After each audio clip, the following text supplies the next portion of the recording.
Okay, we are on video 3 of 3. We're looking at Palo Alto Networks. I like it better if it falls to 326. This is a trading comment. Investment wise, can someone explain to me what the hell this is? How can earnings jump from, let's see, 100 million, 200 million to almost 2 billion, and then back to 200 million? So please know what you're trading, okay? This here does not inspire an entry point into a prior fail. If anything, buy the dip, where anything below 310 would be awesome for me. As an investor, if I'm not long, there's no panic to get long up here. Never. I'm chasing. Path, the opposite of chasing. If somebody wanted to get engaged for the long term in path and bought the dip here because it fell into support, I get it. That's like the opposite of that. I wouldn't do this. I wouldn't go long here, right? So I could go long here and see what happens. This would be an investment. I wouldn't add to current positions, but I would definitely want to know what they do. I honestly don't know. Software platform, automated business processes. Okay, so it looks like it competes with Palantir maybe.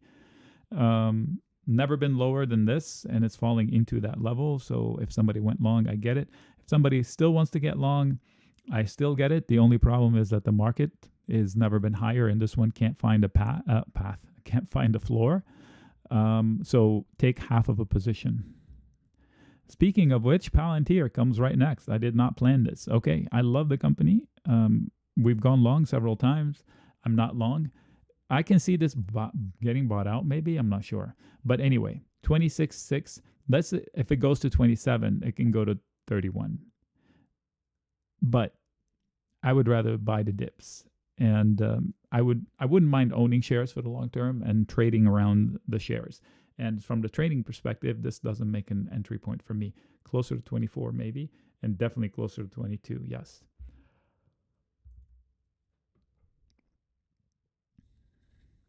I don't know what this is. Again, how can you have earnings more than the sales? Whatever that is. Please be careful. I'll comment technically. Losing 32 will get you the 30. Taking out 35 might get you a poke at the high. Taking out the high will get you 39.50, and there's no reason why we're not down in the 30 to 29. I don't know what that is. Provisions, different technology platform. It operates through the following segments. Yeah, you need to figure out what the hell is going on with this P&L and explain it to yourself. All right, Qualcomm, now great company, good P&L, good business. The problem is now anything above 210, 208 is going to be met with a lot of selling. And the other problem is you need to hold 193 while you do that. If you lose 193, do I have lines? I don't. Okay, so if you lose 193, you might end up here, which is another level of support. You do have support here, but you're losing it, and you do have resistance here. Okay, so you want to avoid this. Investment-wise, I can be long for the long term. I don't add if I'm already long. And I would use dips to go long. So I could sell puts to own shares continually. RBLX. Be careful with this. I'm hearing rumblings here and there. And it's going into a prior sell zone. So I would not start longs into here. Good company, good business, I should say.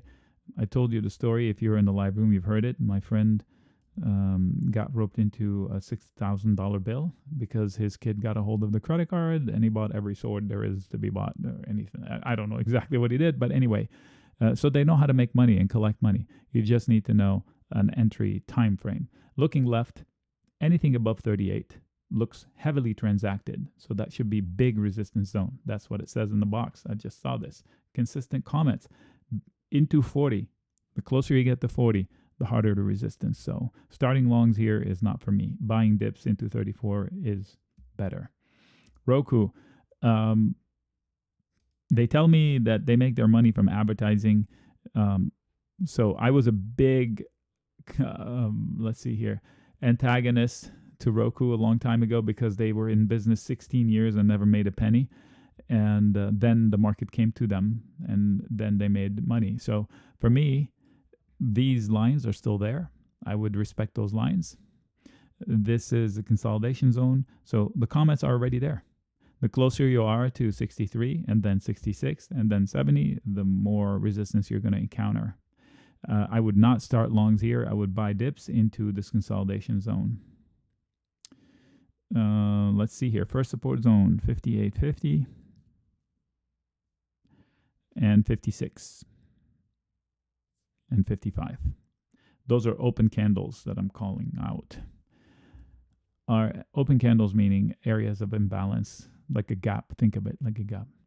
What is this? You're going to have to read the business. Pharmaceuticals, yeah. The chart's not going to help you. You're going to have to study the company, all right? So the chart is making lower lows, and there's no reason why it's not at 3 or 33. I honestly don't know. You need to... The reason why I don't do pharmaceuticals, especially ones that are pre-revenue and biotechs, because you need to be a specialist. So there are people out there that specialize in that stuff. Seek their help, and they'll tell you how to bet on 100 and make money off of one hit, right? But I'm not that guy. So chart not going to help you much. RYN. Sales, P&L, pretty crazy. I don't like businesses that do this. Is this Ryanair? What is this? It's a REIT. Okay. So I can't wrap my head around quarters that are this volatile. Nevertheless, the chart shows a lot of sellers into 28 and a gap down to 26. Weakness. And a huge resistance into 30. So the risk is I would get out into 30 and 31. If they cannot take out 31, they're probably going to 27. I'll say that with confidence. If they cannot take out 31, they're probably going to 27. Sentinel. No, Sentinel 1. This here is not an obvious starting point. This here is an exit point. They just recovered a giant dip that they had from earnings. Not a good starting point. Everybody stuck in the stock here would be tempted to exit. Buy the dip into 19. SAVA. What? Okay. What? All right. So loss. No income, huge profit. Yeah, right. Okay. Again, you need to study the company. What was that headline? Technically speaking, this is not a coincidence. I get it. Chart not going to help you, friends. Chart not going to help you. Southern Copper. So why is the stock doing this in a market that cannot stop rallying while the P&L is this stable? You have to ask yourself that. I would short the rallies into 114 because it might end up at 98 or 94 this year. How about I rephrase it? If they don't go above 114 and close, they're at risk of losing 103, and if they do that, they're going to 92. Fair enough comment? I'll put it in writing. If they don't take this out, they're already losing this P&L, this neckline, which has a target here. Some support here. So R, S for support, target. If they don't come out here. Okay. Silver, I'm still short.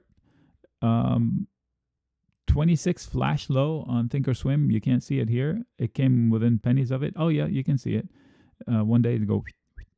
Anyway, so if you lose 26, you're going to 24. I don't think we can take out 28 in this environment. But hey, we'll see. Not a hardcore short, just a small fun short. If you're buying dips, this is an okay area to be long, but you should know that going into 28, a lot of sellers.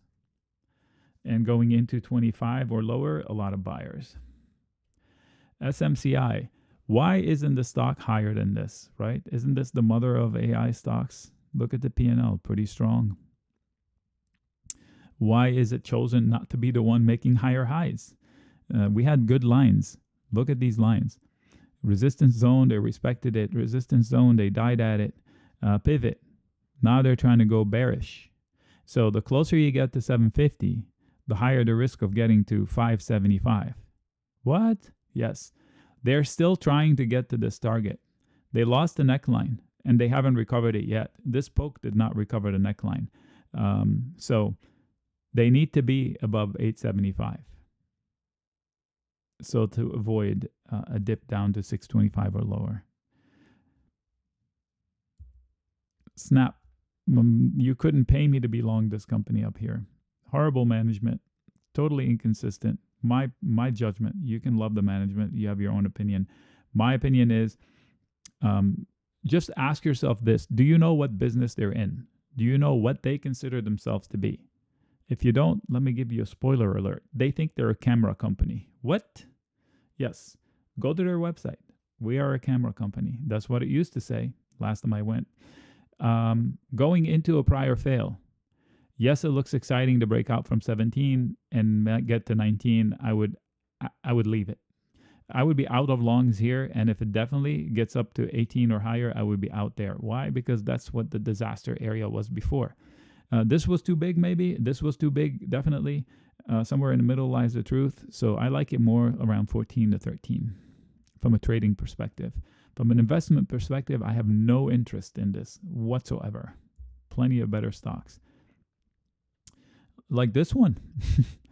Snowflake, better company. Look at this P&L. Better prospect. Resistance into 148. Anything above 144 is going to be a problem. All these boxes are coming back into play from before. I put these red lines. Once they lost this one, then the target was, open season on it from the selling side. They tried to recover it, and then they made a lower low. So now they're going to have to deal with all these lines on the way up. So it might be relatively easy to get to 150. Anything above that is going to be a struggle. So selling a put or a put spread, that's what would work. I have a credit put spread in it. It's red. I will close it out. I should have closed it out on Friday for probably a 200% loss, meaning if I collected 50 cents, I'm going to get out with a $2 loss or $1.8 loss. So that's fine with me. It's not every trade works because I don't think I want to deal with owning the shares. Now, the alternative would be to sit in that 135 credit put spread, sell the 130 put to collect more premiums, and sell the shares and hope to get out, break even or slightly green. Because if I get assigned at 135 and I sell the shares at 134.5, then I break even. But I can't force them to assign me. You understand? So it will be a gamble, but it will be a winning trade. And I'm not sure I want to own the shares. So I'll, reach out if you're asking about this. The stock itself is oversold. There's no doubt about it. But that doesn't mean it's going to go up. SOFI, I'm not interested in it up here. Under 6, I'll jump all over it. They lost the neckline at 675, and we're pretty close to it. Also, getting to 6.7 will close this box, and it might revert lower. And if the market's correct, this one will be a 580. I remember people jumping all over it, coming to me, Nick, do you want to go? I want to go long SOFI up in the 11s, in the 10s. Nobody asks me about SOFI when it comes down to 6. I'm glad somebody's requesting it here. The only problem is they're selling rallies, and they have that neckline I talked about. So they might drift a little bit lower. SOXL. I don't trade this guy because it's leveraged. Same comment as TQQQ. But anyway, you have resistance at 60 or higher and a lot of support below 51. You're stuck in the middle. There's no need to do anything. Spotify, pretty incredible business. I remember it falling apart when Apple Music came out. It was supposed to take it out. This is way too high for my blood. Look left. This was a disaster entry point. The closer you are to these lines, the better. So the collection of green, blue lines, these are moving averages, okay? So I'm going to do this. I'm going to put an alert here and then another alert here. Up here, it's not for me. You missed it. You missed the easy entry. So this is 10 cent, I believe. The ticker I can never remember, TCEHY. Not a good place to go long, maybe closer to 43. If you take out 52, you can go to 56 or more. TLT, I would stay short here. So this goes against the idea of a rate cut. I don't believe the Fed can cut rates with a clear conscience. I think they will catch heat if they cut rates while the stock market is at all-time highs and inflation is this hot. You will have to get really cool inflation data and or really terrible economic data, which we're not getting. So we're fully employed. We have an inflation problem, and we don't have an economic blight problem. That's when they usually cut rates. I know there are a lot of experts out there. We're too restrictive. The interest rates are too high. Well, whose fault is this, right? We made a problem, and we can't unmake it because we still have inflation, because the rate hike cycle was so aggressive, and it didn't yield anywhere near the results they thought it would. Inflation didn't fall off a cliff. It stopped rallying hard. So yeah, they curbed the rate rise. But I don't think they can cut rates. And they now shuffled it off to how many? 1 or 2 this year? What if they don't do any? What will the TLT do? So the TLT falls when rates rise. So we had, and look at this. This is the biggest red candle there is on this page. Maybe one here. When was that? October 2023. This is this This is the largest candle for one day for the TLT. Wow. I'm looking back. March of 2023, we had a banking crisis. Wow. Okay, I don't know what to make of that. I think the TLT will go down to 89. Which means there's no rate hike coming, folks, if I'm right. Tesla, so be careful. I said Tesla, first of all, I don't short Tesla. Okay, I go long Tesla. And up until a few weeks ago, it's a car company. Now there's talk of no longer just a car company. There's Optimus hitting the end. Robotaxi finally, like 2-3 years late. So I don't think Robotaxi is going to make them a lot of money right away, because it's going to be restricted into the cities that allow for full driving, full robotic driving. And believe it or not, Waymo is not full robotic. There are, I think, 2 people to every car intervening. This may be an average. So there's more than one person here. There are humans behind the scenes controlling the cars, making sure that they don't go crazy. So Robotaxi might bring them a new source of income. Selling robots also. I would love to have one, right? So, and if they make it affordable, they'll sell out. In that case, Tesla is unstoppable. Okay, as a car company, I wouldn't chase it, but as a robot company, or as a like robo taxis and actual robots being sold to households, I love the idea. So if you're long Tesla, I respect it. I would just buy dips. Don't short Tesla. TTC. Toro. Is this a sprinkler company? I have a big project going on right now. Yes, it is. You have a high, sold off. You have a low, bought. You're somewhere closer to the high than the low. Doesn't make for a good entry point. If you think they're going to take out 98, they'll go to 108. But that's not the type of stock that does that stuff, right? For me, an entry point will be closer to 88 or 84. Uber. This is... I hope they're back to their old self. They basically want it to be Amazon. They want to aggregate businesses, and they already have a lot. So I hate them. I think they cheat me every time I use them. They send me like 3 different receipts. Can you just send me one receipt? And it's never the quote.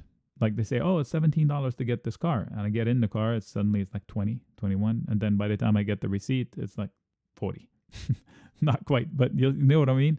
And I use them I travel once a month now, and Uber Eats and all of that. I also see an Uber One charge on my credit card, and I don't know where I'm getting the benefit from that. Crazy stuff. 74 is a trigger to get to 78. 78 is an exit point. Those are trading comments. An investment comment, just own it for the long term. If you don't own it, there's no reason to panic into a full-size position here. Get a few shares, sit on them, or sell puts to be assigned shares, and then sit on those.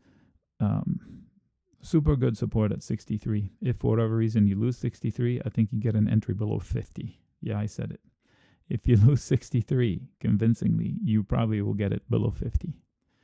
Again, Uber, I bought shares as soon as they came into public and exited in the 70s and never looked back. Let's see here. UEC, uranium. Yeah, I'm not a big fan.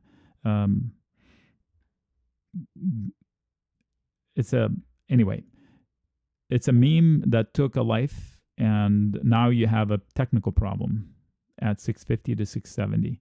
I don't know what this P&L is all about. How could you have 40 million in sales and then nothing? If you lose 540, you're probably going to 450, and you have a lot of resistance above. Trading comments, you have more sellers than buyers, and if you lose the buyers at 540, you're going for a ride lower.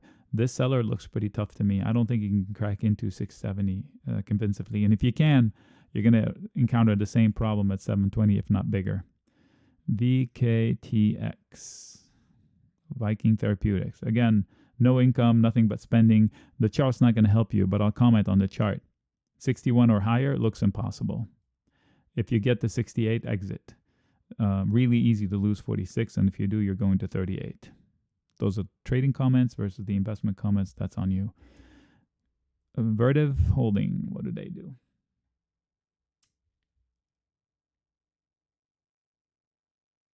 Okay, electronics power looks like. All right, so you better not lose 85, which is the low on Friday. If you do, you're going to 80.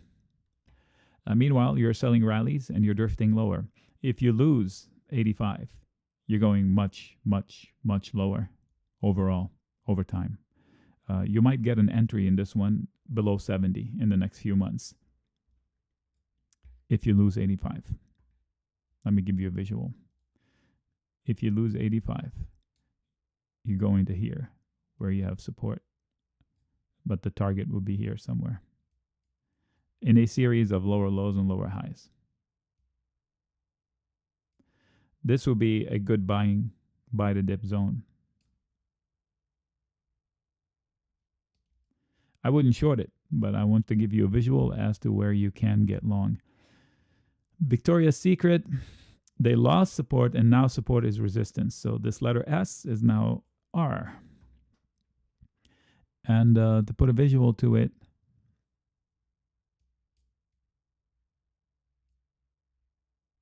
and this support better hold.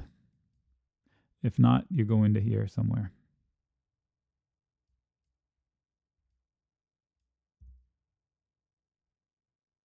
Sellers into 19 is what I'm saying, and you better hold the lows. If not, you're going to retest the older lows at 1660. If you lose that, you go to 1560. Investment-wise, you make your own decisions on it. Wally World, definitely not for me up here. Boring as hell, and the stock. So look at this P&L. No growth, very, very, very little growth. And what the fudge? What's happening here? Let's see how, quote, expensive it is. Let's do a financial shallow dive.